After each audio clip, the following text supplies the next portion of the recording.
How to become rich, the ultimate guide to wealth. Here are no secrets to getting rich overnight, but there are some repeatable, proven systems to help you become rich. It's crazy how many people still fall into get-rich-quick traps even though there's mountains of evidence that shows that they're total scams. The 7 keys to wealth. There are 7 core principles to becoming rich. They're not set in stone, they're just for reference. These are things that really help me stay focused on what I'm really doing. It's crazy how many people still fall into get-rich-quick traps even though there's mountains of evidence that shows that they're total scams. 3D Asset Allocation Model. Let's take a look at how to maximize your return and minimize your risk. All my investment ideas are wrong. I don't have any great investment ideas, so how do you stay ahead of the game? You have to be mentally prepared to face fear. Here are a few proven strategies. Don't assume, "It can't happen to me." When you feel fear, you are in essence providing yourself with a very valuable tool. It's a shortcut to survival. The science of getting rich. There are 2 things you need to understand to start to accumulate wealth. 1. Understand why people get rich. You can be incredibly intelligent or you can have a college degree, but if you don't understand the science behind why people become rich, then you'll never make money, and no amount of money or education is going to teach you that. Sure, you can learn a few things here and there about wealth, and they're usually pretty powerful, but that's not enough. You need to be a student of the science of getting rich if you want to truly become rich. Why you will become rich. The first thing you need to understand is the difference between being rich and becoming rich. Getting rich means you're already rich.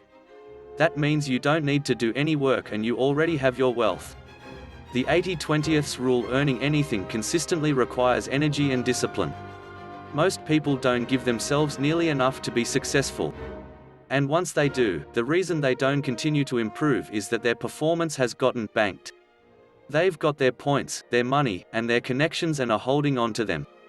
But as they rack up wins, they aren't improving their craft. They're holding on. They aren't doing anything they don't have to do. They're riding a lot of momentum and a lot of luck, which is something that leads to complacency. And the worst part? Because they aren't improving, they feel nothing from their work. They're just doing what they think they need to do to get by and then go home to their comfortable existence. When you don't improve, you lose momentum.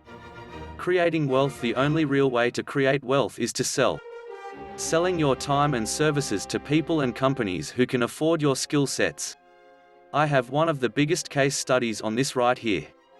On average, I make more than $800,000 per year doing this. People will pay you for your time and services, so find a way to do it.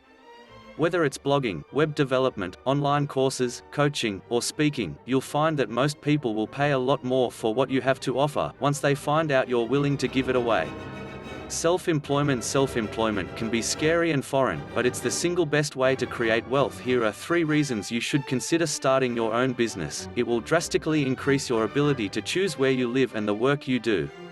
What is your money personality? There are all sorts of techniques to personalize your investment approach and target your personal weaknesses. A personal touch always works, but your investment approach may need a more sophisticated, technical touch. How about behavioral finance? Behavioral finance? Aren't you talking to a finance guy? Not always.